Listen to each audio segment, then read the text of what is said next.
surtout travaillé au Rwanda. On m'a donné cette opportunité de travailler là-bas. Et ça m'a beaucoup intéressé parce que le Rwanda avait vécu des événements dramatiques, comme on sait, il y a 20 ans. C'est pas terminé d'ailleurs, il y a toujours, même dans les pays autour du Rwanda, le Congo, le Burundi, l'Ouganda, comme vous le savez peut-être, c'est une région qui a connu de nombreuses guerres civiles, quelques millions de morts en 20 ans, dont on parle très peu. Et au Rwanda même, il y a une espèce de paix qui s'est installée depuis quelques années, mais une paix très autoritaire, où on interdit pratiquement aux gens de penser en termes de tribus Hutu, enfin d'ethnie Hutu ou Tutsi. Mais ça c'est la surface, et en dessous, il y a quand même encore de nouveau des peurs, des haines et des risques que les choses reprennent comme avant. Donc je suis allé là-bas et j'ai formé à la thérapie sociale des représentants de la société civile, c'est-à-dire des universitaires, des gens des hôpitaux, des syndicats, des ONG, enfin beaucoup de gens.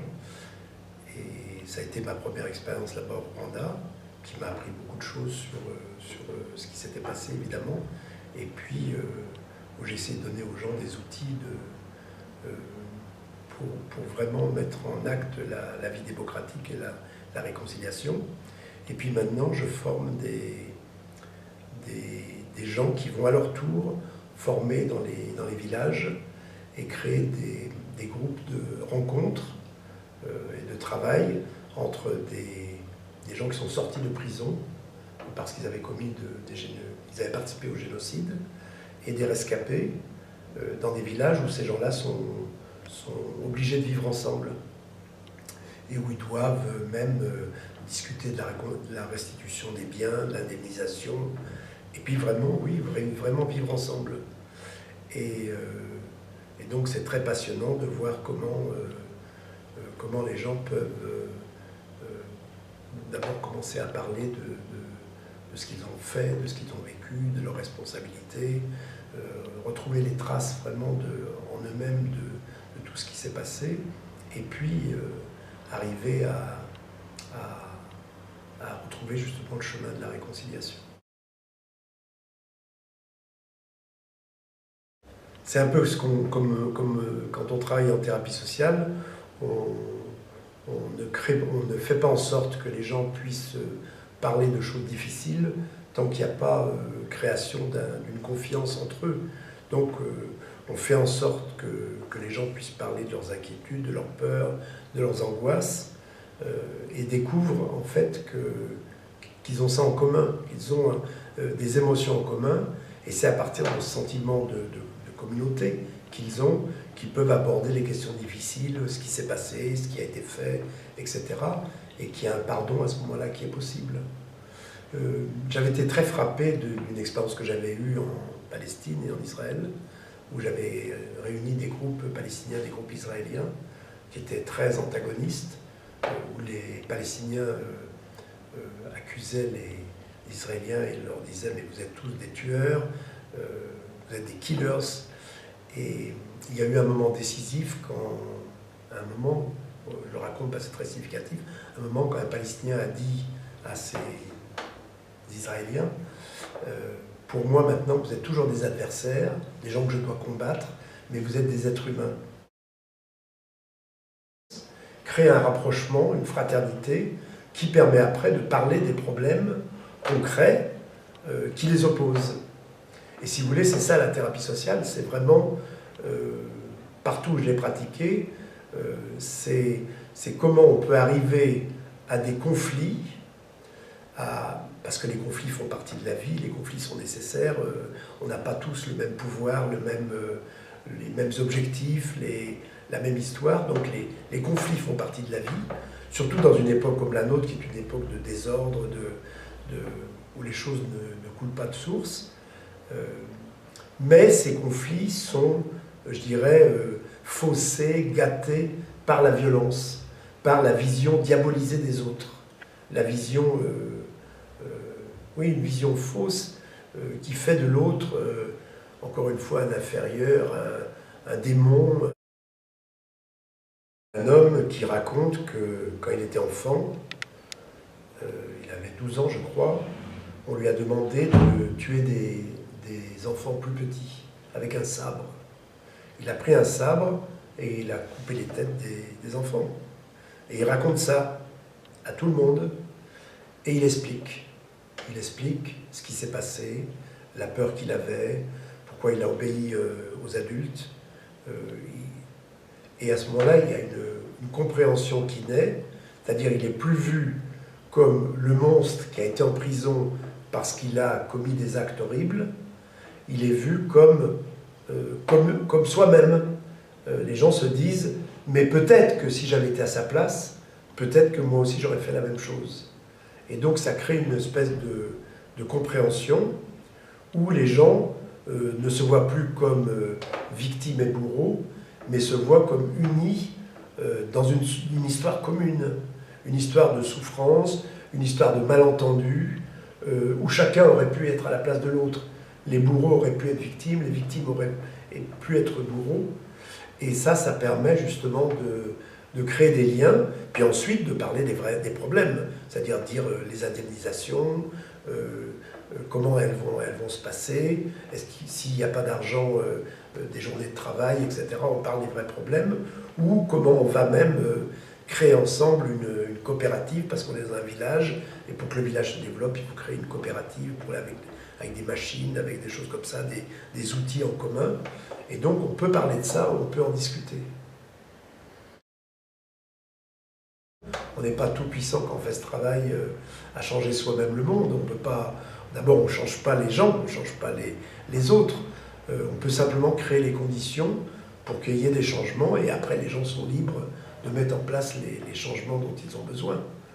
Donc il y a quelque chose quand même qui fonctionne, c'est quand même cette création de fraternité dont je parlais et ce lien qui naît entre les gens parce qu'ils découvrent qu'ils sont des êtres faillibles tous, alors qu'ils ne le savent pas au départ. Au départ, on a cette idée, par exemple, qu'on est quelqu'un de bien et qu'on a quelqu'un de mauvais en face de soi, et on fait cette découverte que, d'ailleurs, des psychanalystes autrefois ont fait, comme Mélanie Klein, c'est que l'être humain, en lui, une part de haine, de peur et une part d'amour, et que ce qui va faire penser la balance plutôt d'un côté que de l'autre, c'est l'environnement, et donc il s'agit de créer des environnements qui favorisent plutôt les tendances humaines qui existent à la coopération, à la compréhension de l'autre, au lien, plutôt que de favoriser ces tendances qui créent de la peur et de la haine, parce que je me suis rendu compte, c'est pour ça que je suis très passionné par le travail de groupe, c'est qu'un groupe, c'est un espace qui aide à changer, mais qui aide à changer par l'entraînement collectif, mais qui peut être destructeur ou positif. On peut, par exemple, dans un groupe, ça a été mon expérience du Rwanda, de ce que j'ai vu au Rwanda, on peut emmener un groupe de gens qui sont des gens gentils, normaux, paisibles, on peut, par l'effet de l'entraînement de groupe, on peut les emmener à commettre des actes horribles et des massacres. Et ça, c'est une expérience que moi qui ai lu beaucoup sur ce genre de sujet, c'est une expérience qu'on a fait en Algérie, en Grèce, en Pologne, en Russie, partout. Les lynchages aux États-Unis, on a vu tout ça. Et l'entraînement de groupe peut créer un environnement qui pousse les êtres humains à sortir le potentiel de haine qui existe en eux. Et inversement, un environnement qui donne sécurité, amour, valorisation aux êtres humains aide à faire se développer des ressources positives, des ressources de lien, d'amour chez les êtres humains qui existent également. Et de la même façon que le milieu familial peut créer de la folie et de la haine et de la peur, le milieu familial peut aussi créer de la confiance et de l'amour.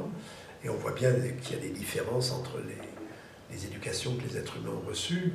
On voit bien les différences entre cultures, les différences entre pays. Donc on voit qu'on a là une ressource extraordinaire, je dirais qu'elle est la ressource du XXIe siècle, c'est-à-dire que le XXIe siècle, pour moi, va périr réellement par la guerre civile étrangère, et Freud l'avait déjà annoncé, ça, cette capacité de destruction de l'humanité. Le XXIe siècle va périr ou être sauvé par justement la création de ces ressources de liens dont on a besoin pour survivre. L'être humain a en lui cette ressource-là. C'est-à-dire qu'on peut aider à développer chez l'être humain, si on donne l'environnement qui favorise ça, l'être humain peut se développer plutôt du côté du lien et de l'amour que du côté de la peur et de la haine. Alors c'est le rôle évidemment de la politique. Les institutions politiques, elles peuvent favoriser la peur et la haine, comme elles peuvent favoriser la coopération, mais c'est notre rôle à tous dans notre vie de contribuer à créer ces environnements positifs, favorisants, je dirais même pas positifs, favorisants, qui réveillent ces potentiels qui existent chez l'être humain, comme le potentiel de peur et de haine existe également. Ça fait des années que je dis la politique de la ville a pour une grande part échoué parce qu'on s'est occupé uniquement des formes, de l'amélioration de l'habitat, etc. Mais on ne s'est pas occupé de l'humain, je dirais, de son potentiel et de sa folie. Parce qu'il n'y a pas que du potentiel, parce que moi je m'assure souvent quand on dit mais il ne faut pas parler des choses mauvaises, il faut mettre en avant le positif chez les êtres humains, etc. Je pense que ça ne suffit pas. Je pense qu'il faut aussi travailler sur les obstacles chez les êtres humains, qui sont individuels et collectifs, institutionnels, qui empêchent justement ce vivre ensemble. C'est sur l'humain qu'il faut travailler. On a créé avec l'université de Philadelphie, Temple, qui est une université très multiculturelle. On a créé un certificat de thérapie sociale qui s'appelle là-bas TST, Transformative Social Therapy. Donc c'est le nom qu'on a donné là-bas aux États-Unis, parce qu'aux États-Unis, il existe une social therapy, mais c'est tout à fait autre chose. Donc ils connaissent social therapy, donc on a, alors qu'en France on ne connaît pas ça du tout, on a appelé ça Transformative Social Therapy. Et là il y a un certificat qui dure une année, qui est à peu près l'équivalent d'un master, et qui regroupe des étudiants postgraduates, et des professeurs aussi, et des employés de l'université, et puis d'autres universités aussi, et qui délivrent un diplôme. Et là, on travaille beaucoup, effectivement, comme les publics sont très mélangés, on travaille beaucoup sur cette question qui est très prégnante aux États-Unis, de relations entre races, parce que là-bas, on parle de race, contrairement à ici, et les blessures du passé sont toujours très vivantes dans les relations entre blancs et noirs aux États-Unis, et il y a vraiment un besoin pour les noirs américains, africains-américains, de sortir de la victimisation, et pour les blancs d'avoir une meilleure compréhension des souffrances vécues par eux-mêmes et aussi par les autres. Et donc on fait un gros travail là qui va se développer certainement aux États-Unis, dans d'autres universités. Je dirais qu'il a été très facile dans l'université américaine de proposer quelque chose de nouveau, quelque chose qui ne rentre pas dans les cadres habituels, alors qu'en France, on a essayé, on a obtenu avec une université à Nanterre une équivalence à une époque, et puis ensuite il y a des responsables qui ont dit non, mais c'est pas possible, on ne peut pas continuer. Alors qu'on avait commencé, il y avait une équivalence entre la formation de thérapie sociale et un master de sciences de l'éducation, où les gens qui avaient suivi la formation de thérapie sociale pouvaient obtenir un master de sciences de l'éducation, à condition de faire un mémoire, d'écrire un mémoire pour l'université. Et donc on a pu, à un moment, il y a eu une brèche, petite brèche, grâce à un professeur, et puis qui s'est refermé, et on voit bien que le système américain est beaucoup plus ouvert. C'est un lien permanent d'aller-retour où c'est l'individu qui, avec sa sagesse et sa folie, contribue à créer la sagesse et la folie du collectif. Et puis il y a le collectif qui lui aussi influence l'individu, quelquefois de façon positive, quelquefois de façon négative.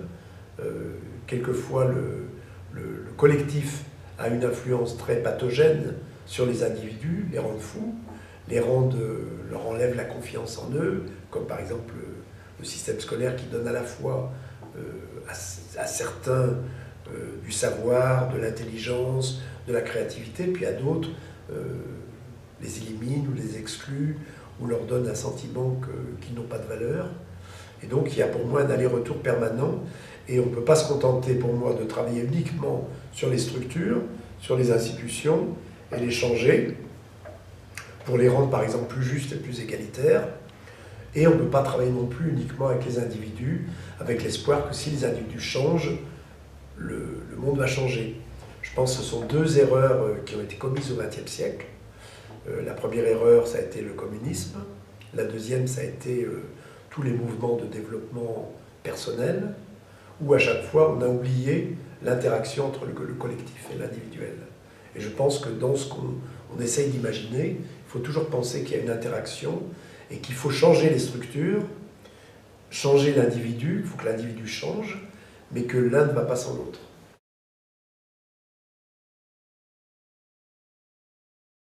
Ce qui me paraît intéressant, c'est de travailler sur les obstacles qui empêchent justement cette créativité, qui empêchent le lien avec les autres.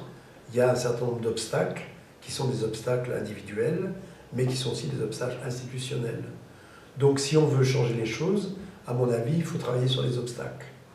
Il faut travailler sur les obstacles individuels qui sont liés à l'histoire de la personne, familiale, comme on fait d'ailleurs dans les psychothérapies.